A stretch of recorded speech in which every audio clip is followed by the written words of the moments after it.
नमस्कार. आज 10 मे सकाळचे 8 वाजले. पाहूयात हेडलाईन्स. सातारा जिल्ह्यात कोरोनाची आणखी 2 रुग्ण.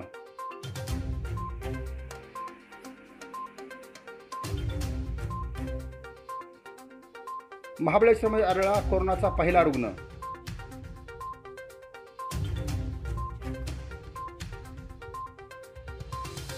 कोरेगाव तालुक्यातही आढळला कोरोनाचा रुग्ण. कोरेगाव तालुक्याची संख्या 2 वर.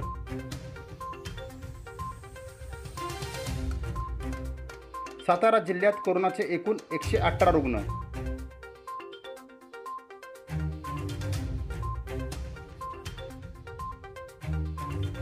कराड तालुक्यात कोरोना रुग्णांची संख्या 86 वर.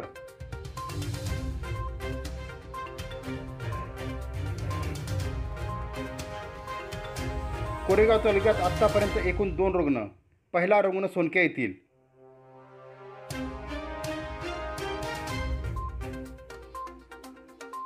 गेल्या 24 तासात 3 पॉझिटिव्ह तर 101 निगेटिव्ह कोरोना रुग्ण.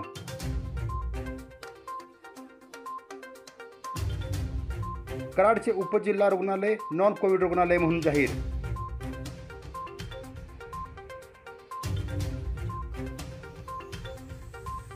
सातारा जिल्ह्याची चिंता वाढली.